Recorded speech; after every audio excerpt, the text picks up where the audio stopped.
first I want to say that I'm grateful for the invitation to come here this evening, and I want to thank you for having me.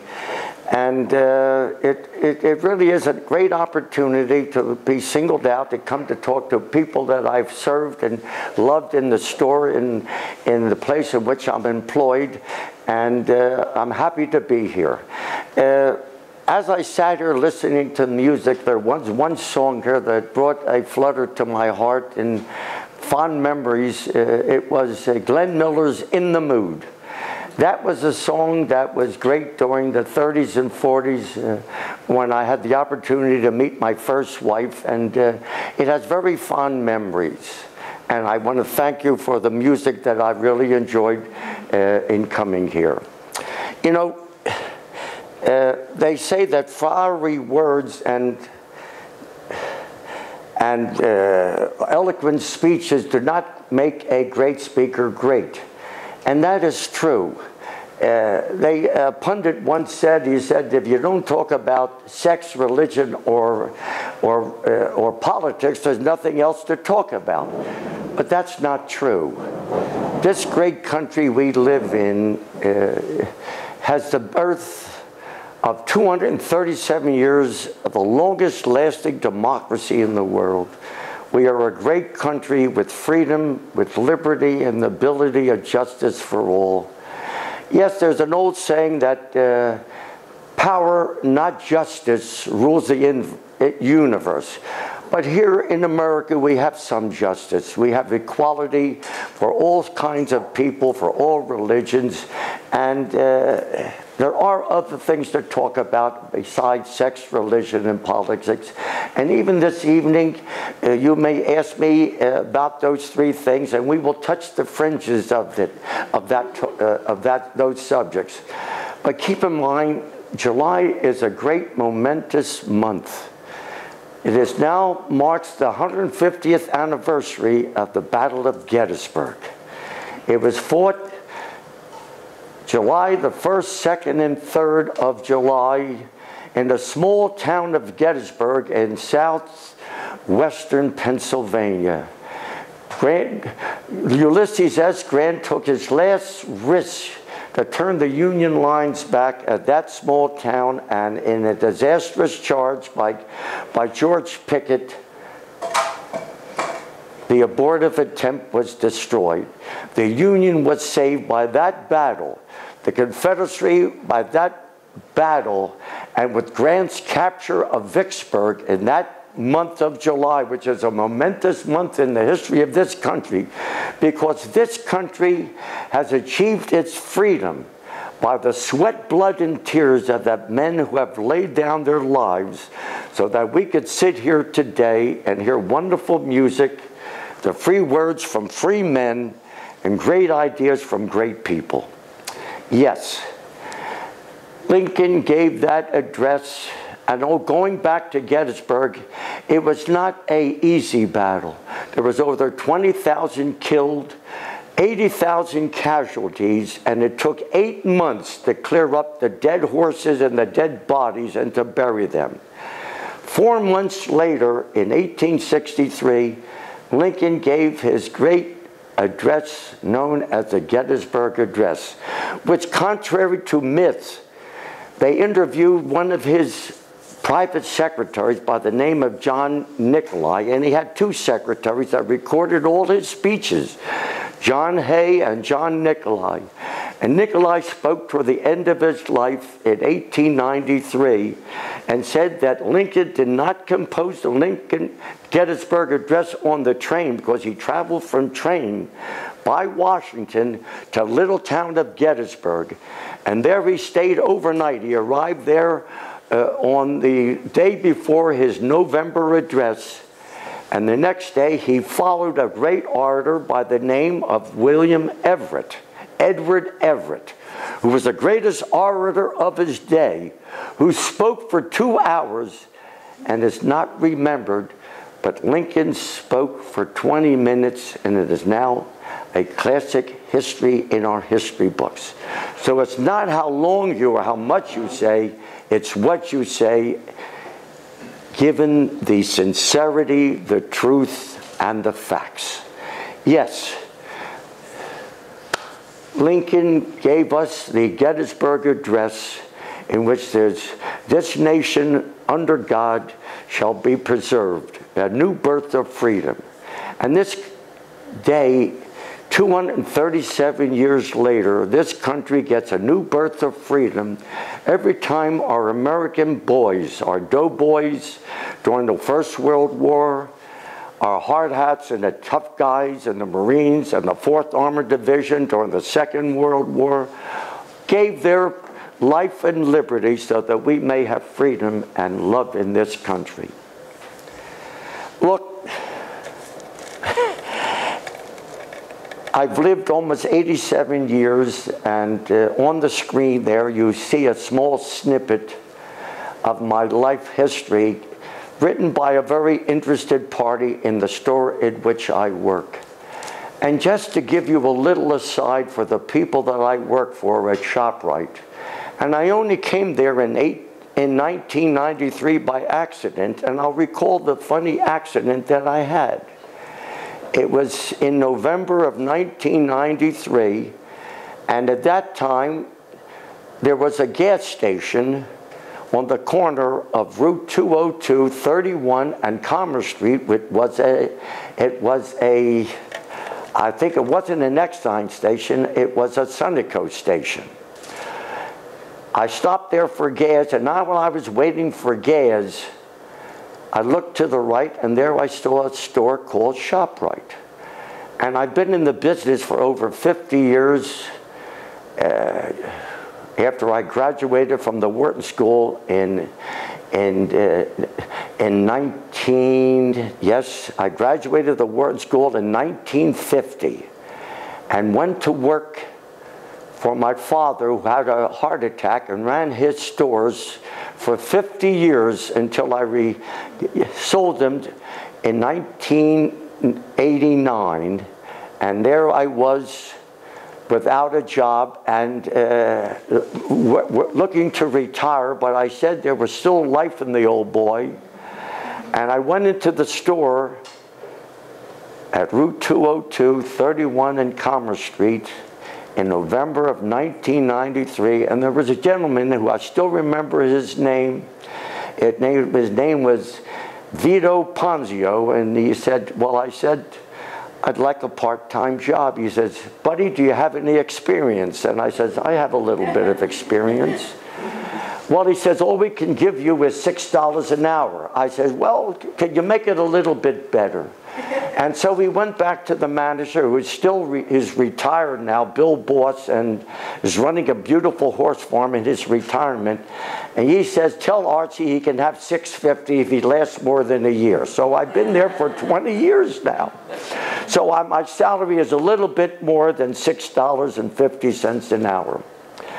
I want you to know the people I work for at ShopRite are kind, generous, and humanitarian, and very charitable. There's not a person in this community that doesn't come to that store without walking out with some kind of a gift or a donation if they bring it with a piece of paper. Joe Cololillo has given graciously and unselfishly to this community. And gentlemen, ladies and gentlemen, it comes back in spades. No Walmart or any other store has even touched us in our growth of 10% a year. We are a great store, and we love to serve you. And please come back at any time, and Archie is there to serve you. Hey, Archie, I have a question for you. Yes. What was the business that you ran? That was your I was always in the grocery business. Oh, it's grocery? Yes, I was always. Well, the story is that in 1950, when I graduated from the Wharton School, I went under the GI Bill. I served in Germany with the 4th Armored Division. I got to France in December of 1944. I'm a graduate of Central High School in Philadelphia. I was born in Philadelphia, and when I graduated high school in 1944, June, a week later, I got a letter from Franklin Delano Roosevelt, who was President of the United States, greetings, report for induction. At that time, we were in the midst of a war on two fronts, in Europe and in the Pacific, against the Empire of Japan and against Nazi Germany. I went to war. I was drafted and went overseas from Camp Pickett. I remember in December of 1944 on the ship, I'll always remember, went overseas in convoy. It was the SS America that was renamed the West Point as an Army troop ship. I landed in France after a convoy of about 10 days, and we went up to the front. We marched for 24 hours with a little bit of rest to join the 4th Armored Division. At that time, the Germans, in Christmas of 1944, had broken through at the Ardennes forest and were pushing the Allies back. It was Hitler's last attempt to cause some kind of friction between the Allies and to reach Antwerp, which was a major port of supplies coming for the Allied Expeditionary Force. The 4th Armored Division, of which I was a member of the headquarters company, and also the 51st Armored Infantry Battalion, was fortunate enough to be part of that battle that liberated Bastogne and relieved the 101st Airborne. We crossed the Rhine River in January of 1945, and then I was transferred to the 66th Tank Battalion. I can tell you that was the coldest winter of my life. It was below zero, and when Warren tells me, does the noise bother me, I've heard worse than that, called shell fire. I am lucky. My life is a miracle that I had the good fortune to live this long. I also had the good fortune, while I was in service overseas, to be a member of the liberating force that liberated Dachau concentration camp in May of 1945. I saw the desolation. I saw the barbarism. I saw the cruelty of man against man. Soldiers pray for peace because they see the gore and the agony of war.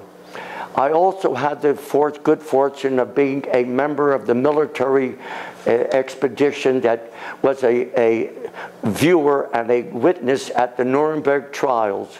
I sat in the gallery there in September of 1946, and I looked down and I saw Göring, Hess, von Ribbentrop, Keitel, Jodl, Julius Streicher, who was the head of Der Stürmer, who wrote the Nazi propaganda. They were all there. I was there and left my outfit in November of 1946.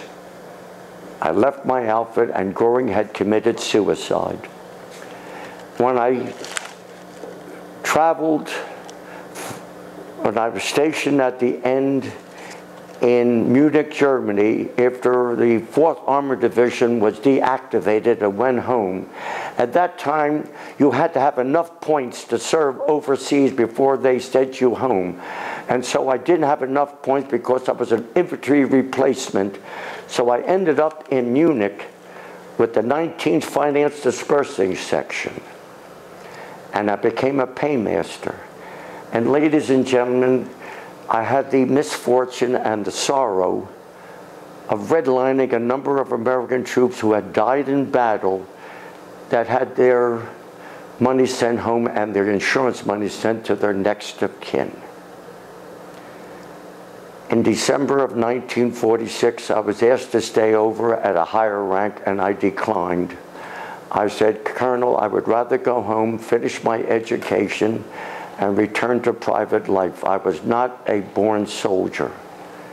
It seems that God rewards his servants by drowning them in a sea of sorrow. And we've had enough sorrow in this country, but we've had enough freedom and ability to end up in civil discourse. I ended up in Bremerhaven, Germany, after traveling alone from Munich to Frankfurt alone to go home, and I picked up the 105th Airborne Division that was going home, and I waited for a Liberty ship for 2 weeks to come in, and I waited with those gentlemen there for a boat to come home, and it took 2 weeks to come home. And when I saw the skyline of New York, I got down and cried. Ladies and gentlemen, you have a wonderful country here. A wonderful country. Yes, we have problems. Yes, we've made a lot of mistakes, but we always have the strength to come back. We have the resiliency of a wonderful population. We are the conglomeration. We are the melting pot of the world that has given us such talent, such technology. Never give up on the American lifestyle, the American economy, and we will prosper and still be the hope of the world. If I may end with a little bit of ditty, at 87, I'm grateful for my life. I'm grateful to be here, and if God saved me to come here tonight, I thank Him for His graciousness. Because without belief, without some kind of faith, there is nothing to hang on. What saved the men in war and saved us afterwards is the belief in something. Ladies and gentlemen, there are no atheists in foxholes. Please, I thank you for having me tonight. I'm gracious for your invitation, and if you have any questions, I will answer them to the best of my ability. I love you very much, and God bless America.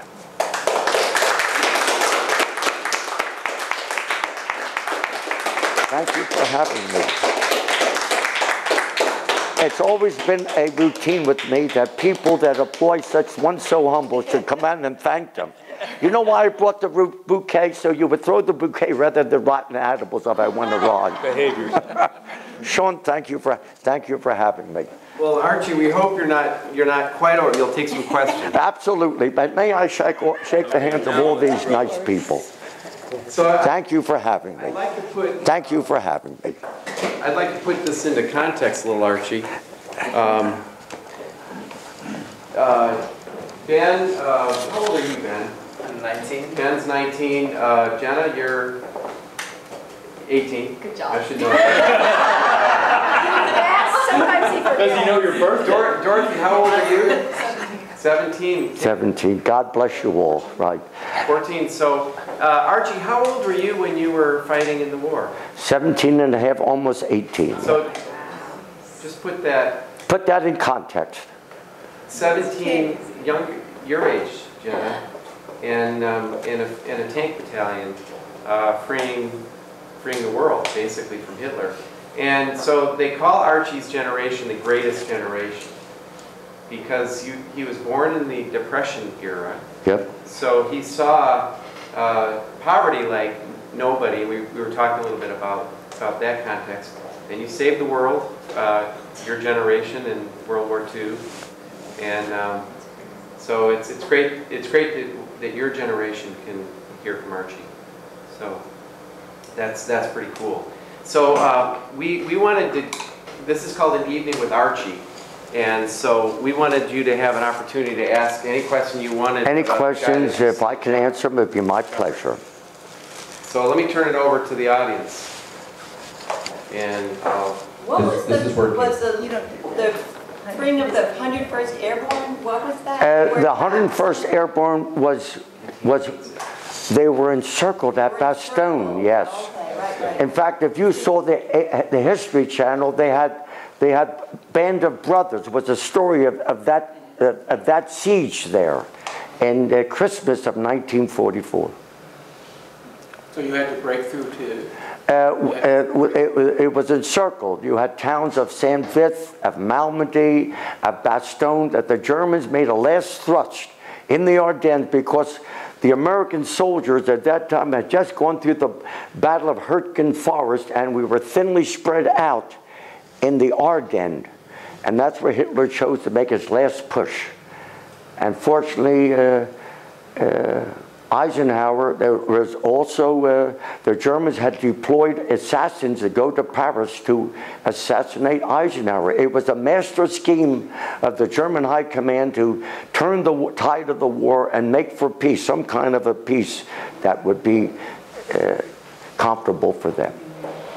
Yes, Sean? When you came to Dachau, I mean, at that time, was it known about the concentration camps? What did you, as the soldiers, did you sort of know what was coming, or was this a shock? No, no, it wasn't. In fact, when we got there, the news went back to the higher, to the company commander, and finally to the brass, that there's something here that we had not encountered.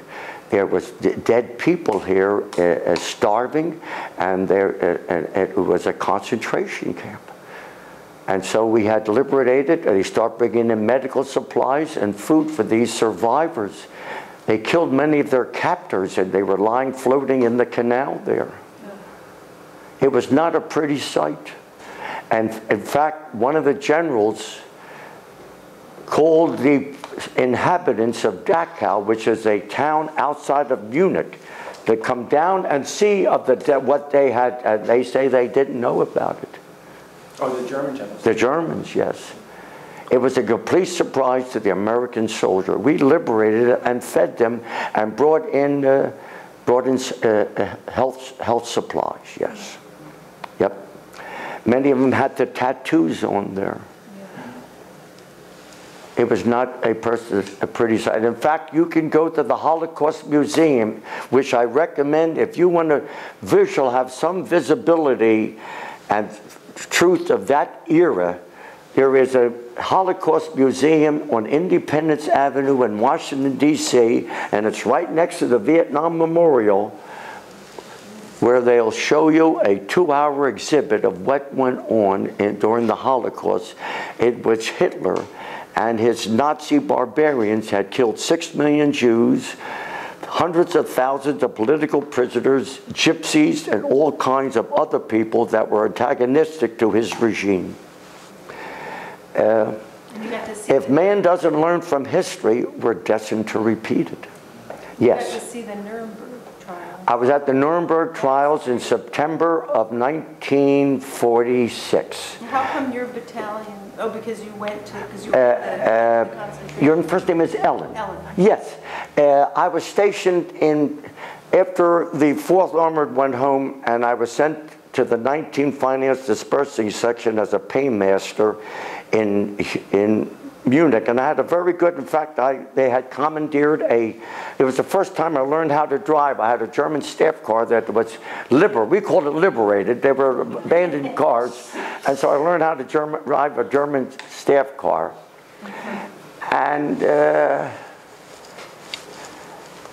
so while I was in Munich, as I remember,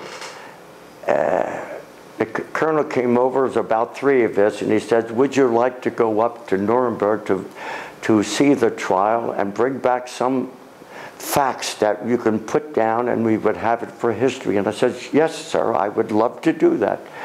And so during the pre-war era, Hitler had built these autobahns.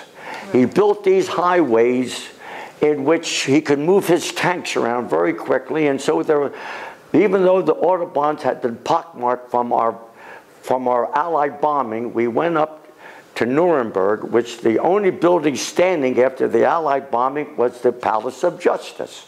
And that's where they had the Nuremberg Trials. And I sat up in the gallery for 2 days I spent in Nuremberg, and also I had the billets there with the American Army because I was a soldier. And here I was with earphones, and I can remember it as an 18-year-old, 18 and a half, and there I was, Göring, Hess, von Ribbentrop, Keitel, Jodl, von Papen, Albert Speer, Julius Streicher, Admiral Donitz, they were all there. And behind each one of them was an Allied MP with a white helmet. And there's a story there. One of the MPs with the white helmets, his name he's now in a nursing home. He's been a good friend of mine. We lived close to each other, neighbors in New Hope. and I have to, Earl Bierman. His name is Earl Bierman. He's now in a nursing home. That's where he met his wife, his future wife there, because the English government, and we had some English judges during this trial that brought over some English girls as civilian typists, stenographers, civilian workers. He met one there and married her after the war, and they lived happily ever after in New Hope. Yes. So I sat in the gallery, and there I was, looked down, and there the guys were there. And the Russian prosecutor was going through the atrocities that the Germans had committed. Ladies and gentlemen, we may not be fond, and we may criticize the Russians for some of the shall we say, differences they have with us. But the Russian people lost 50 million people during the Second World War. Yes, the Nazi atrocities killed them wholesale. Soldiers, civilians, people, women that were raped by the Germans.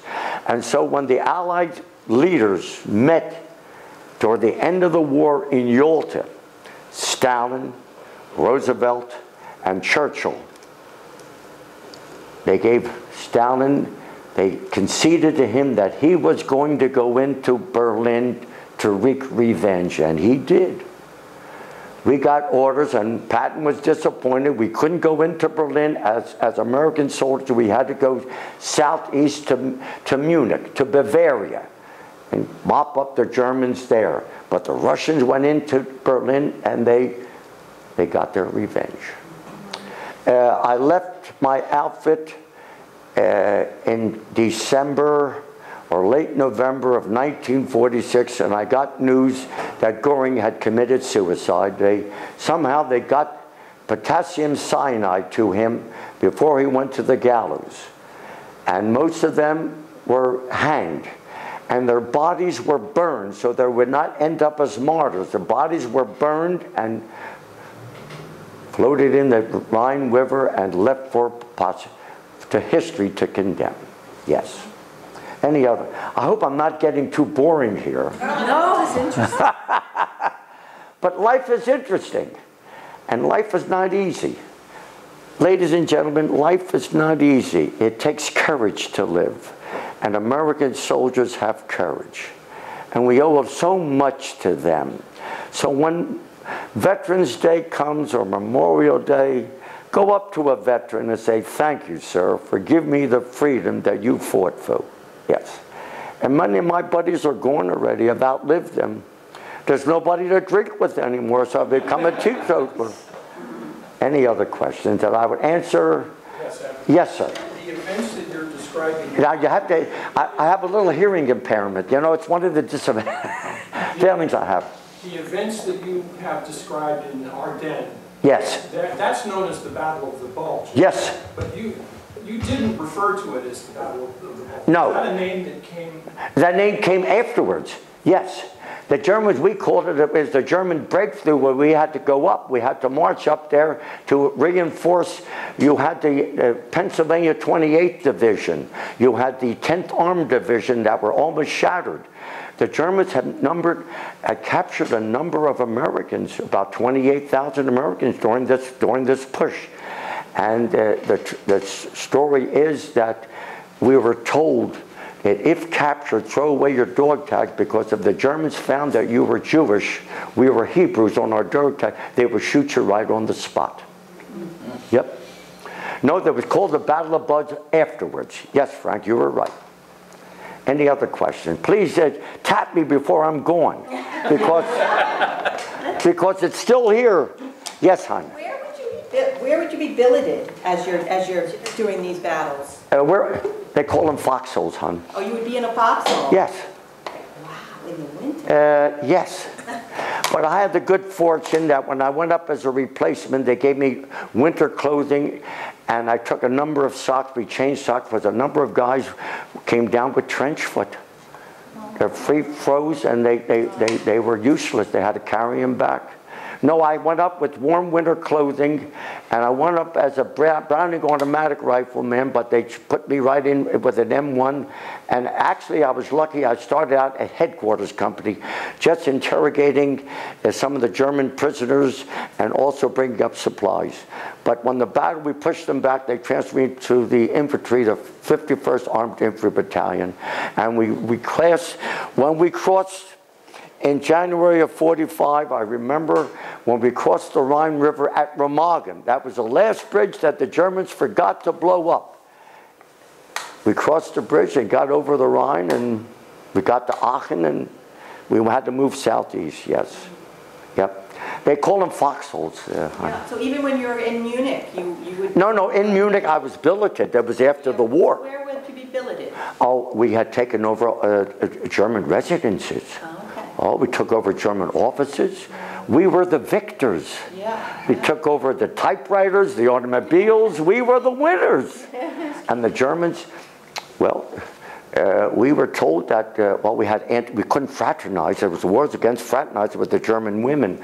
But when we walked down the street, the Germans had to get off the pavement. We were the victors, yes. Yep. Of course, we've given up some of that acclaim afterwards, though. Come on now, there must be something else. So Archie, if you were interrogating prisoners, do you speak German? I speak Yiddish. Okay. I'm of the Jewish faith, and it's very similar. And I could get across to them.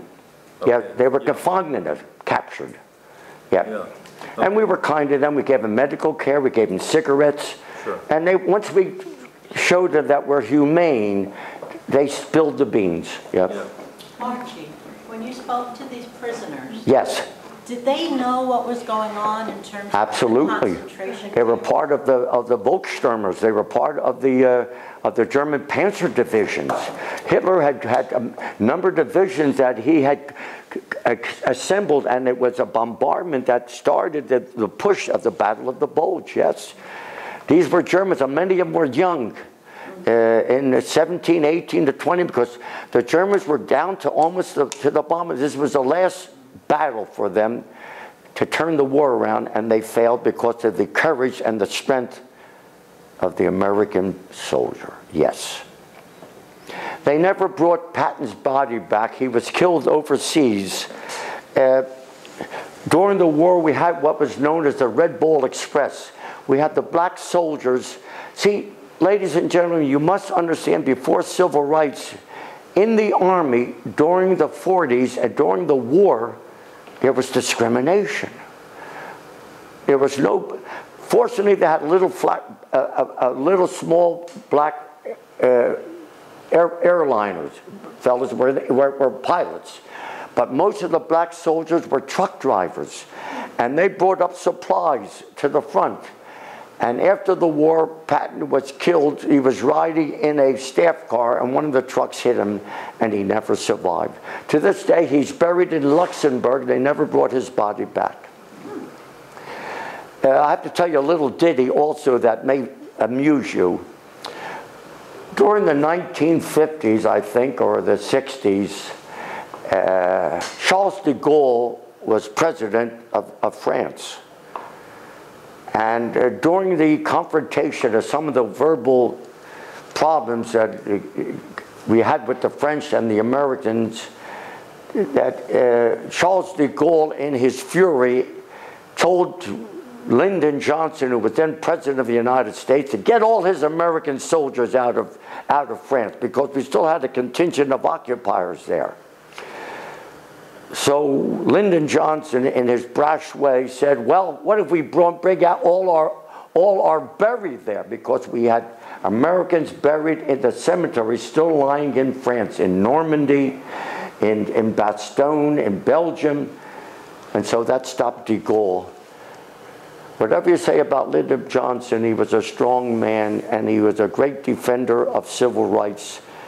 And he's also part of American history.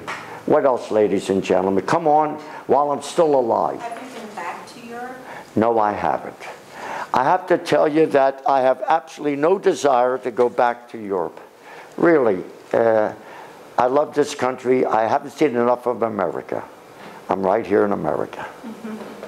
Do you still, Yes, Sean? Yeah, do you still have opportunity to speak Yiddish? Or do you still know people that speak Yiddish? I don't have much opportunity. It's not a dying language, it's a languishing language. In other words, I have very few people to talk to. I was raised in a very Orthodox Jewish home where my father and mother only spoke Yiddish to me. They came to this country in 1898 as children to Philadelphia because their boat steerage came to Philadelphia. Not all of them came in at Ellis Island. I am first generation of foreign parents who raised 8 children to be respectful, hopefully decent human beings.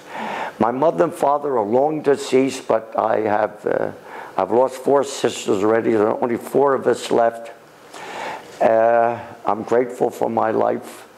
And most of the children, my siblings' children, have all gone into higher education. They're doctors, lawyers, Indian chiefs. My children never wanted to go into the grocery business, so they became doctors and lawyers, yes. Archie, what was a day when you were a child? What was a day like when you take us back? We're going back to the 30s? No, during the Depression? Back when you were a child, when you were... Well, that you're going... I remember my mother, my first memory as a child, and I can remember going way back, that my father had... I was born 1926. And my mother and father had a little grocery store. There were always little merchants. They always fed their children.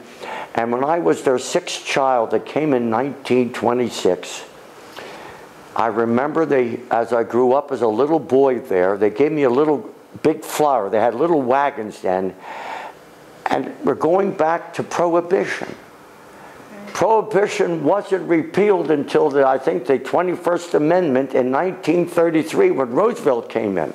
So in 1927, 28, and 29, when I lived in Philadelphia as a little boy, I carried groceries to the speakeasies. Yes. I knocked on the door and the little peephole would open up and I said, I'm from Fagan's Market. And they would open the door. And in that time, the sophisticated people, in order to beat the feds and the law enforcement, would drink their booze out of teacups. I remember they drank out of teacups. And in Philadelphia, that's where I grew up. Because I can go back to that era. Prohibition wasn't repealed until 1933, when Franklin Delano Roosevelt came in, and I remember very vividly. I have to tell you, I don't know your political desires or your bent here, but my mother and father were little grocer, little independent business people, and they were Republicans. They believed in freedom. They believed in independence of the individual, less government, and more power to the people. My father would always, when he learned a little bit of English, would recount to me the 10 amendments to the Constitution, and he always would end on the 10th Amendment, which said that those rights not reserved to the United States government or to the states are reserved to the state and to the people thereof. Think about that. The 10th Amendment to the Constitution reserves those rights which are not granted to the government to the people of the United States. The government, this country is run by the governed, not the government. But unfortunately we have, I told you I didn't want to talk about politics. I can't help, I believe in a certain amount of principles. I love the United States and I love mankind. Archie, I have a question for Yes. you. Where did you learn how to speak so well? Where did I learn how to speak so well? Uh-huh. That's a good question. You know that? I don't know. I had a good education. I went to one of the finest boys' high school in Philadelphia, which is a preparatory school. I managed to get in there and went from the 9th, 10th, 11th, and 12th grades. And that helped me to get into college after the war, when I applied to the Wharton School at the University of Pennsylvania. I had such wonderful teachers at the University of Pennsylvania that taught me history. We had to learn American history, and their name was Nichols. I'll never forget, the name was Nichols and Nichols, and we had to learn American history, not only the presidents, but the women they were married to. All about Americana, Pax Americana. You had to learn America. Yes. And then I do a lot of reading. I'm not a television watcher. I read a lot. Reading, you know, you learn from what you learn in education from books. Hitler destroyed his country and free thought there by burning all the books there. They had bonfires in which, during the Kristallnacht in 1936, 37 and 38, Hitler burned all the books. So there was only Mein Kampf left. But fortunately in this country, you could read any kind of book you want. You could, God forbid, you can even read pornography if you like, if you can get away with it. We have freedom here, yes. To answer your question, a lot of it I'm self-educated, and I say that modestly. You were brought into this world not to be happy, but to be useful, compassionate, and to lift a burden off of another human being.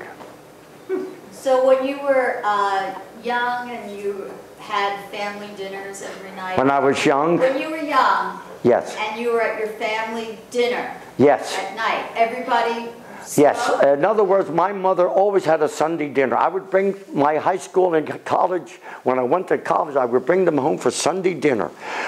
Business during the Depression and afterwards was consummated around the dinner table. Most of the business was done in the kitchen. That's where we made decisions, that's where we solved problems, that's where money was transferred, the kitchen. And I remember the homeless during the Depression. We didn't call them homeless then, we called them bums and tramps. We had 25% unemployment. And they would come to my mother's door and my mother would feed them. She was a good woman, and unfortunately toward the end of her life she suffered in pain from cancer. That's why I say God rewards many of his servants and drowns them in a sea of sorrow. I've learned to educate myself with the humanities, things that are important to human beings. We're all human. We have to care for each other. Who's your favorite author? That's a very good question also. Who is my favorite author? I have to think about it. I've never given that thought. Who is my favorite author? Well, I read a lot of the books written by Teddy Roosevelt, who was one of the great champions of democracy. I also read Profiles in Courage by JFK. I read a lot of things about the Second World War written by true witnesses of the Battle of the Bulge and the Second World War. I like to read presidential. I read all the trilogy of Winston Churchill, The Gathering Storm. That you should read. And right now, if I could make a suggestion, one of my favorite authors, now that you brought up, my mind is working. There's an author called Amity Shlaes. She also writes for the Wall Street Journal, and she wrote The Forgotten Man, the story of the Depression, and her latest book is Calvin Coolidge, the Great Leader. The story of Calvin Coolidge, whose administration went from the death of Warren G. Harding in 1923 till 1928. You had great prosperity in this country because he believed in low taxes, freedom to the individual, and less regulation, and God bless America. And we prospered during the Roaring '20s. Read the book by Amity Shlaes, S-C-H-L-E-A-S. Her book is just out, and it's called Calvin Coolidge. And also read The Forgotten Man that she wrote about the Depression, if you want to read about the Depression, because she wrote, ladies and gentlemen, The New Deal did not end the Great Depression. World War II ended the Great Depression. When we started to rearm and we became the arsenal of democracy, then we got out. There was 10 years of hardness, of struggle, of people going hungry, of people lying drunk in the gutters, people jumping off of buildings. It took 10 years to come out of the Great Depression. And it wasn't the central planning of the New Deal. It was the World War II, the American armament. We became the arsenal of democracy. Never underestimate God Bless America. What else, ladies and gentlemen? Yes? From the time you were drafted Yes. to the time you were sent over, how Yes. much time? Well, I drafted in June of 1944 after high school, which ended in June of 44. I went in, I remember they swore me in Philadelphia at the barracks there. They had the Army barracks in Philadelphia, and I had to raise my hand, and the sergeant came over to me, he says, buddy, he says, what branch of the service? I said, I'd like to go into the Navy. He says, buddy, you're in the Army now. So from June 44, I ended up in Harrisburg. They had the Cumberland barracks up there. From there, I was sent to Camp Kilmer, Georgia, Macon, Georgia, where I took 16 weeks of basic training, and where it's 103 degrees in the shade when there is no shade.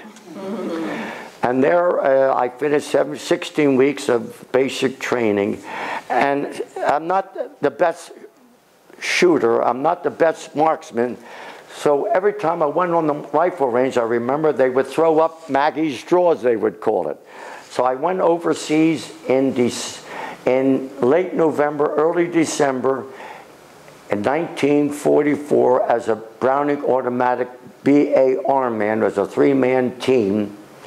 So if I couldn't hit it with one shot, I would spray the damn place with it. And I have to tell you, ladies and gentlemen, that I went overseas in